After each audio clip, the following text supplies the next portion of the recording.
Bismillahirrahmanirrahim. Assalamu alaikum. Dear students of pre-9th, welcome to your biology class.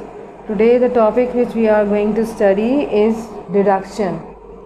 As you know that in the previous lessons we have completed few initial steps of biological method in solving a biological problem, such as recognition of scientific problem or biological problem, observations, and third one was formulation of hypothesis. So along with it, the fourth one is deduction. So this is the fourth steps of biological method in solving a biological problem. So this topic is given in chapter number 2, that is actually related to solving a biological problem, on page number 22 of your textbook.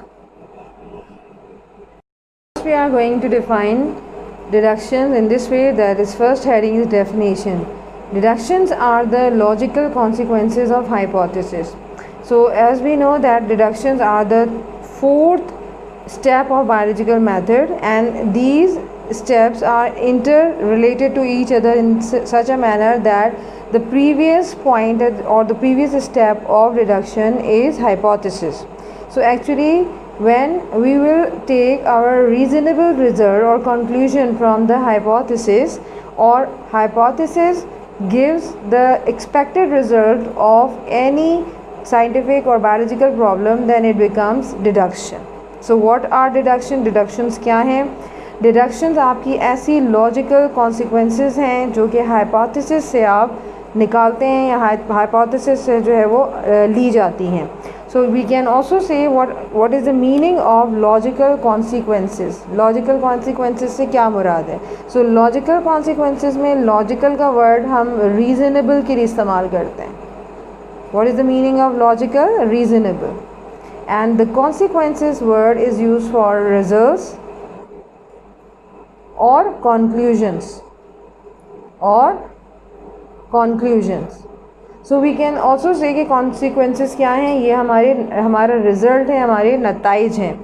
और we can also say that a proposition, कि हम इसको deductions को क्या कह सकते हैं कि हम एक proposition जो कि हमने hypothesis के तौर पे ली थी, so a proposition collected from the agreement जिसे आप कह सकते हैं, of other previous proposition, any conclusion, any result which actually gives the result or expected result from the reasons or any argument will be called deduction.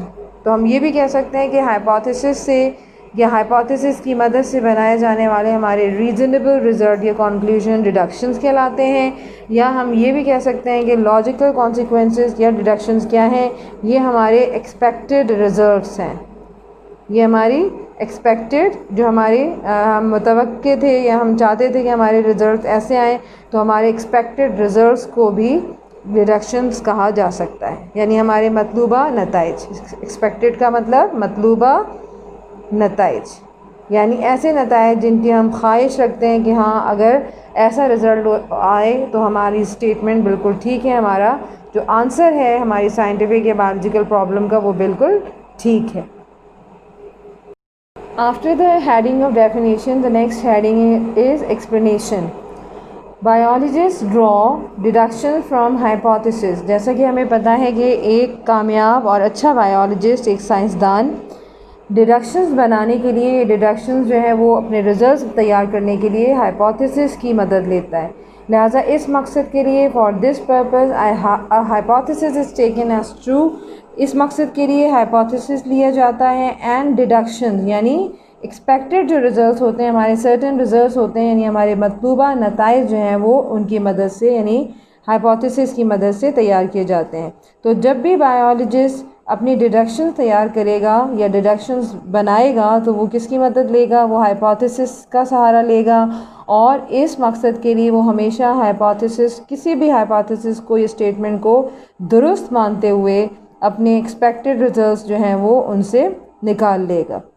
Another important thing that is important in the case of deduction, that it is a certain result. As we know, it is also a kind of expected result or certain result. यानी जैसा कि मैंने आपको बताया कि क्या है, एक रीज़नेबल आंसर, एक रीज़नेबल आपका रिज़ल्ट है जो आप हाइपोथेसिस से निकालते हैं, यानी रिज़ल्ट ये कहाँ से निकाला जाता है, ये रिज़ल्ट आप डिराइव करते हैं, निकालते हैं हाइपोथेसिस से। और इस रिज़ल्ट को बनाने के लिए बाकायदा एक स्टेटमेंट का सहारा आप लेते हैं, and that statement involve the use of logic, and the logic is if and then. यानी ये दो वर्ड्स हैं यानी जो स्टेटमेंट आप जो लिखेंगे वो इन दो लफ्ज़ों से, इन दो वर्ड्स से मिलकर बनेगी, जिसमें पहला वर्ड है इफ़, अगर, देन मीन तो। जैसे हम आम तौर पे उर्दू में अल्फाज इस्तेमाल कर लेते हैं कि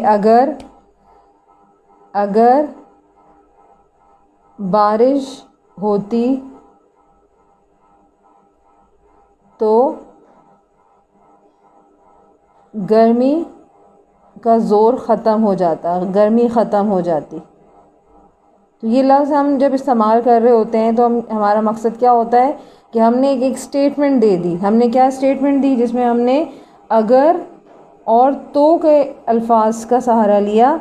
और अगर और तो को अगर हम इंग्लिश के टर्मिनोलॉजी में यूज़ करें तो इफ़ और देन की जो हमारे पास लॉजिक आती है वो हम डिडक्शंस में इस्तेमाल करते हैं।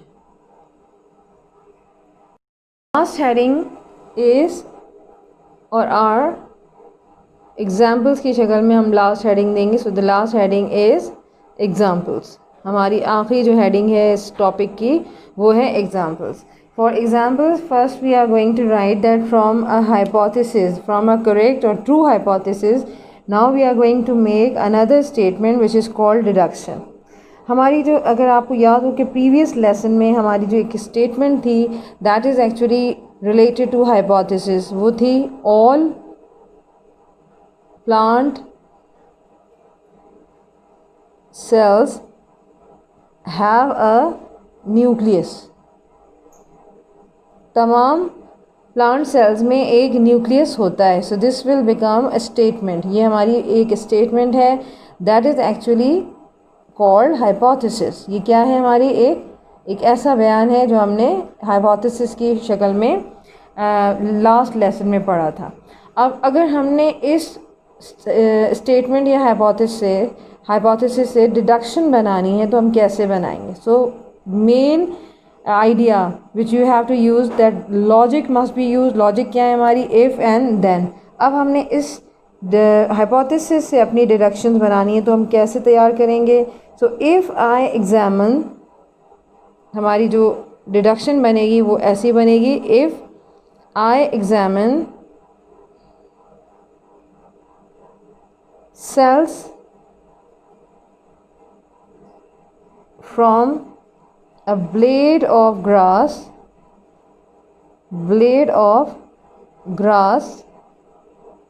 then, and after grass you will write comma, then each one will have a nucleus। तो इस चीज़ को प्रूव करने के लिए now you will use your inverted commas. इस चीज़ को प्रूव करने के लिए, इस हाइपोथेसिस को प्रूव करने के लिए अब हमने एक डिडक्शन अपनी बनाई है, एंड दिस इज़ डिडक्शन। ये हमारी नेक्स्ट स्टेटमेंट है, डिडक्शन। सो हमने क्या डिडक्शन बनाई, हमने पहले इस बात को एक अनसर्टिनिटी की बुनियाद पे कहा कि तमाम प्लांट सेल्स के अंदर न्यूक्लियस होता है। अब हम इस हाइपोथेसिस से जो डिडक्शन बना रहे हैं वो ये स्टेटमेंट ये बता रही है कि अगर हम एग्ज़ामिन करें ग्रास के ब्लेड के सेल्स को लेके और उसको बाकायदा कहाँ एग्ज़ामिन करें, कहाँ उसकी एग्ज़ामिनेशन करें, उसको ऑब्ज़र्व करें अंडर माइक्रोस्कोप। तो जैसा कि आपने देखा होगा कि अगर फॉर एग्ज़ाम्पल मैं कुछ ग्रास के लीव्स या ब्लेड बनाऊँ आपके सामने, तो सपोज़ कि ये आपके सामने ग्रास है, ग्रास, और ग्रास का हमने एक छोटा सा एरिया लिया हुआ है, यानी ब्लेड ऑफ ग्रास हमने ये कट कर लिया है।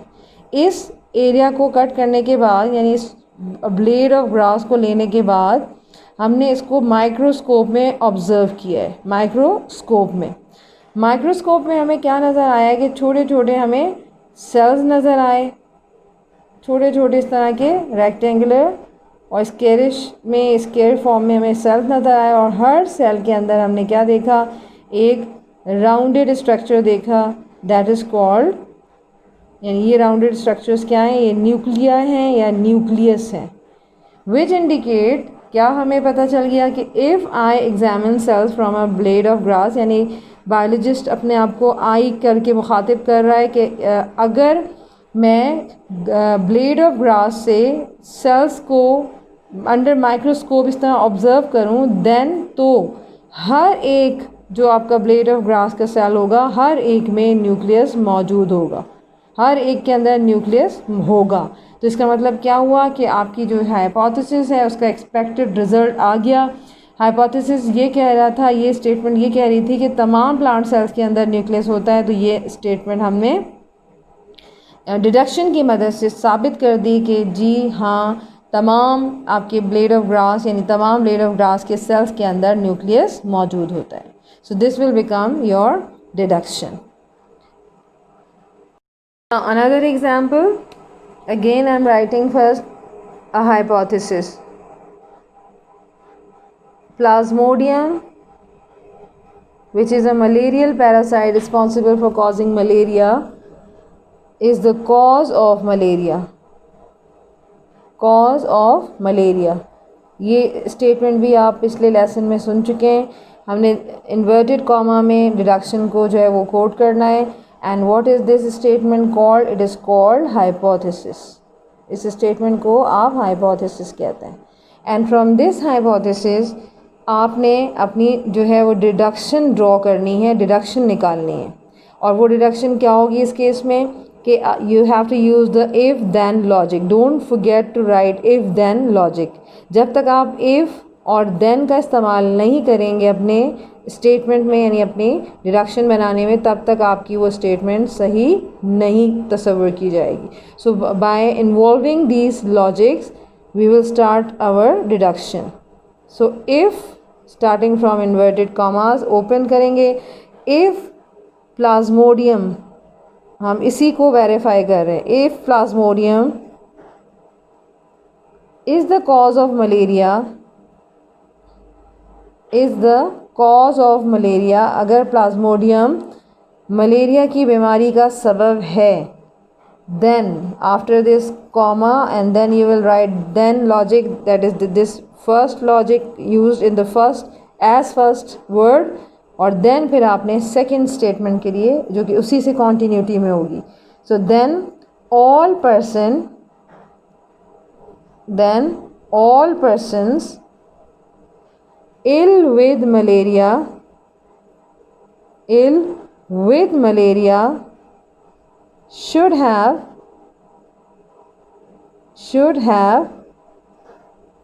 plasmodium in their blood, should have plasmodium in their blood।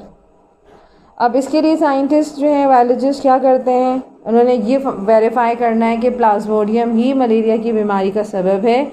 अब ये हमने अनसर्टन एक स्टेटमेंट दी है, इस पर हमने आंख बंद करके यकीन नहीं कर लिया कि यही प्लाज्मोडियम मलेरिया की बीमारी का सबब है। तो ये एक ऐसा हाइपोथेसिस है जिस पर हम मुकम्मल तौर पर एतमाद नहीं करें, लेकिन हम थोड़ी देर के लिए सोचेंगे, हमें इससे एक डिडक्शन ड्रॉ करनी है, एक डिडक्शन बनानी है। तो थोड़ी देर के लिए आप इसको सही मानते हुए कि प्लाज्मोडियम ही मलेरिया की बीमारी का सबब है, आपने अपनी डिडक्शन कुछ ऐसे ड्रॉ करनी है। तो डिडक्शन आपके सिलसिले में क्या है?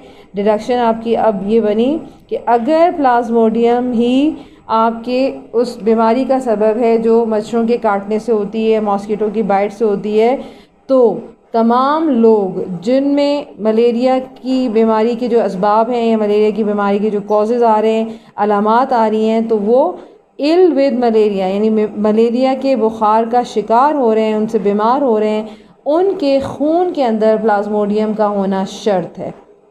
ये क्लियर हो गई आपको कि अगर प्लाज्मोडियम ही मलेरिया की बीमारी का सबब है, तो वो तमाम लोग जो कि मलेरिया की वजह से बीमार हुए हैं, उनके ब्लड में प्लाज्मोडियम होना लाजमी अमर होगा, लाजमी बात होगी। इसको प्रूव करने के लिए बायोलॉजिस्ट क्या करेंगे? बायोलॉजिस्ट एक्सपेरिमेंटल वेरिफिकेशन की तरफ जाएंगे और उसमें फिर वो मुख्तलिफ मलेरियल पेशेंट का जो ब्लड है उनके सैम्पल्स लेंगे और उनको उन सैम्पल्स में बाकायदा ये फ़ील करेंगे, उनको नज़र आएगा कि अगर फॉर एग्ज़ाम्पल मैं जैसे स्लाइड पे खून का या ब्लड का कोई सैंपल ले लूँ तो उसमें बाकायदा ये छोटे छोटे जो मलेरियल पैरासाइट्स हैं जिनको हम कह रहे हैं प्लाज्मोडियम, ये मूव करते हुए, मूवमेंट करते हुए नज़र आएंगे। तो ये क्या हैं? ये मलेरियल पैरासाइट्स हैं।